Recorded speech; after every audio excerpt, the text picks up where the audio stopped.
or should I start it? If I tell a point, would anyone explain me? Okay, I will continue.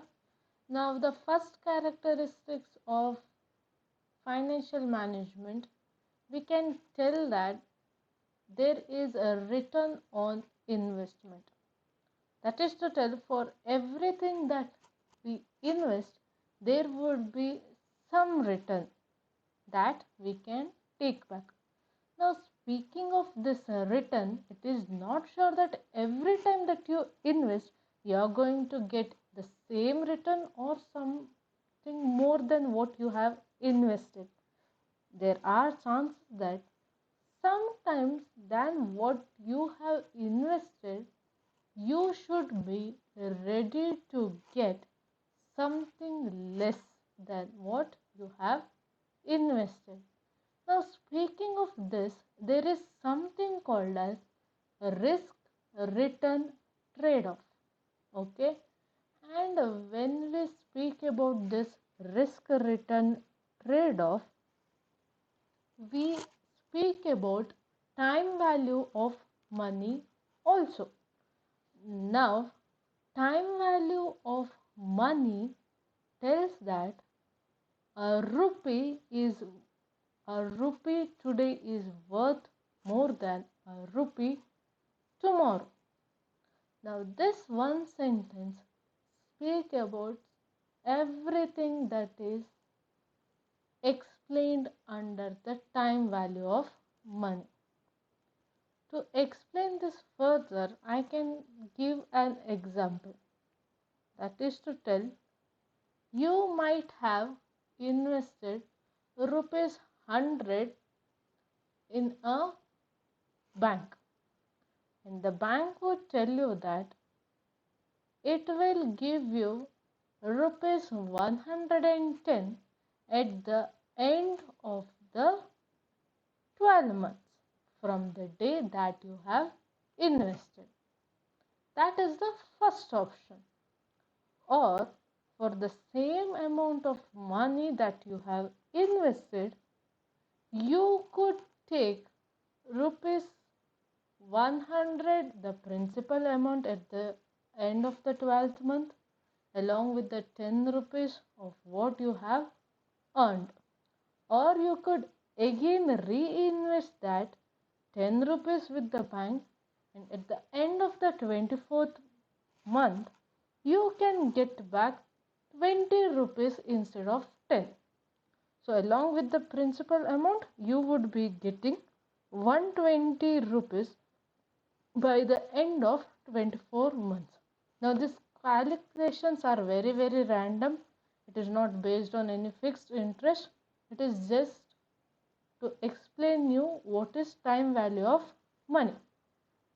So if I as a person invest rupees 100, by the end of the 1 year I would be getting 110 rupees.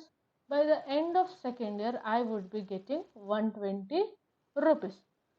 But then the time value of money tells that you have money today, you use it today. Okay, that is because what you can buy today or what quantity can be brought today would definitely be less when you are going to buy it at some other future point of time. Okay, now this is a very complex topic. Here let us not get too much confused. It would come again in the coming chapters. There we shall discuss it in detail. As of now, when you speak of a return of investment, here we shall concentrate on risk return trade-off. Okay. Now risk return trade-off simply tells that there is a balance between the risk that you take and the return that you get. Okay, that is to tell, the more the risk that you take, the more the return can you expect. Okay, here you should remember that you can only expect expect. It is never sure that for taking so much risk, you would definitely be getting something more. Because in theoretical way, all the theories are different, and when you go to market, the way how it works would definitely be very, very different compared to what we write on the paper.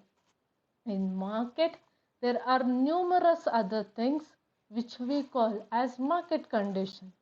So when this market condition changes, there might be possibilities that even though if you have taken too much risk, sometimes you might not get the return what you have expected.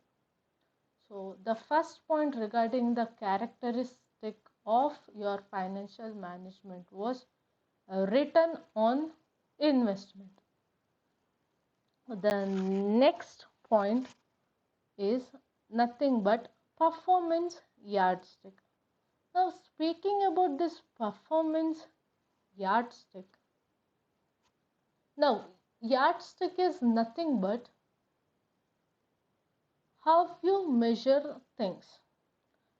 Especially yardstick, you might, in simple words, it's a scale, okay? Or you might have seen or heard in the news that some places in some places it has rained for 12 inch, 2 inch, 3 inch, or whatever it is. Now, how do they measure it? They measure it using yardstick. From there, they have taken this word yardstick. Okay.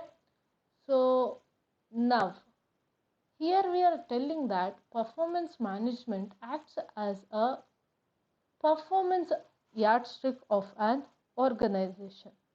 That is to tell, there are ways in which we can calculate the value of the organization at any given point of time using some of the theories or some of the ideas that we use in our strategic financial management. The best example is while discussing regarding the syllabus, we spoke about valuation of the securities. Okay. Now, under that, what happens is you're going to find out what is the value of each share.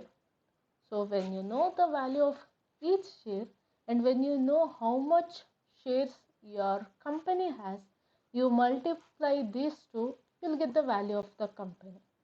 That's how you can know where does your organization stands today or tomorrow, and when you can compare these two, it is nothing but what is called as performance yardstick. You're going to compare, was I better yesterday or am I better today? If I was better yesterday, how am I going to change things that I would be better tomorrow? Or if I am better than yesterday today, how am I going to maintain it in the coming days? Now, as a financial manager, once you understand all these theories, you would be in a better position to make decisions based on what you have learned. Now, speaking about the third one, it is uniform yardsticks. Now, we spoke about what is yardstick. Now, speaking about a uniform yardstick, it is nothing but it gives a definite way in which you can calculate so that there is no confusion when you value your organization the next time. Okay, and if at all you are going to mention how you have valued your organization while comparing it with some other organization, it becomes helpful because there are very great numbers or different ways how we can value our organization. How I value my company would definitely be different from how you're going to value yours. But by using this financial management and by taking some or the same way how we can manage our organization, we can compare our organizations very easily. Now, one more characteristic that we can speak of is guide to investor. Now, how is it a guide to investor? Is that there is difference between a financial manager and a investor. Now, a financial manager should at every point of time see that his organization survives, that his organization does better every day. But for an investor, all that he thinks is, I invest more money, and for the money that I invest and for the risk I would be taking, I would want the same equivalent amount of return. May not be I may not be knowing specifically of what a company does, but all I think as an investor is, I give you money, you give my money back with something extra more. So there are ways in financial management for the investor also, through which they can very easily understand the positions of the company. You can also know in some of the theories whether the shares or the equities of a company are being overvalued or whether it is being undervalued. So, what is the position of each organization in the market? So, based on the results that you get, you can invest somewhere, and if at all you have already invested and it is not working out, you can take back your money, you can reinvest in a company where it is going on well. So in all these ways, financial management is also helpful for the investors, provided they know at least some basic idea of what financial management is. Now, let us move forward towards goals or objectives of financial management. Now, unless like your bachelor degree, all these things wouldn't be asked in your examination in a direct way. They would never ask you to uh, write the goals of financial management or the aims of financial management, or for that matter might be the definition or even the characteristics. They would randomly ask you a question. It can be a direct question or indirectly way. We'll have to be very smart in how we would answer a question. So all these things would help you to understand or would help you to build knowledge regarding financial management. So what I recommend is, understand these things, but never find one particular, you can never ever find one particular answer for a particular question. Yes, Sabina, you have any doubts?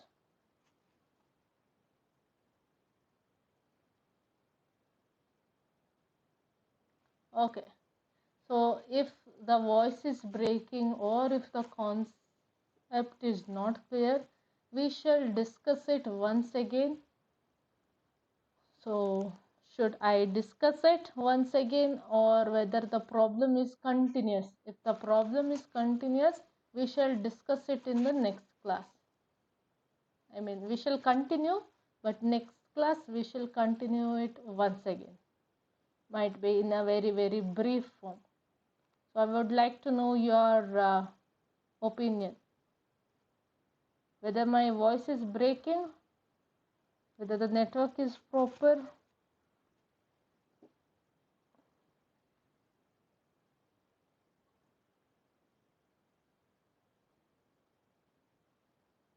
Yes. I can wait for 10 more seconds, and if I do not get any response, I shall move further.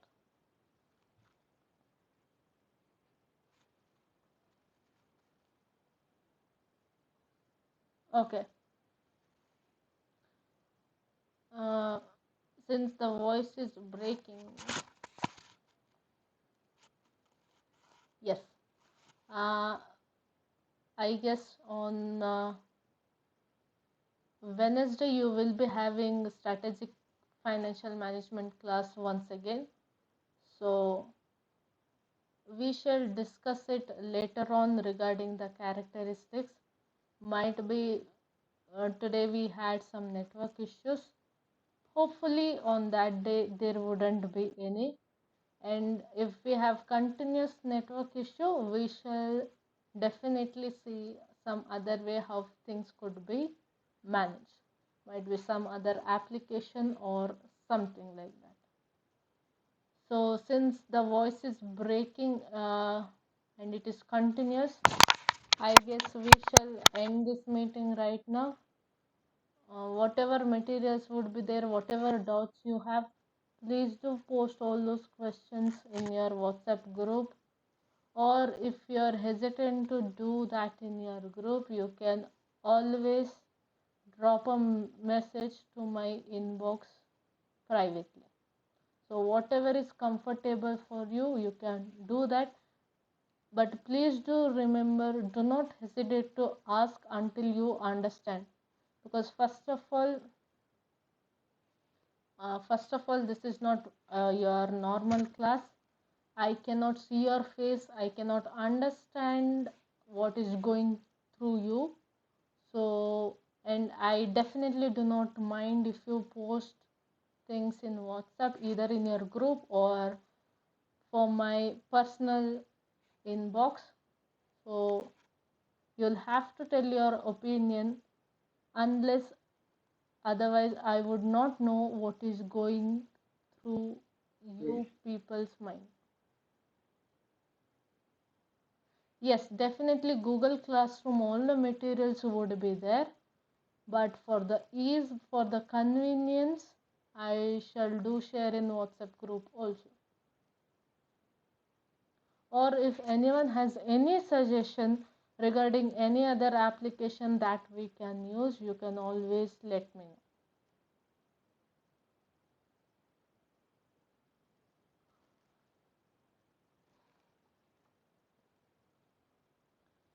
And sometimes we cannot help with this network issue. I'm sorry for that, and I'm also sorry that the the class was rescheduled. But usually on Mondays it would be from 10 to 11 and 12 to 1.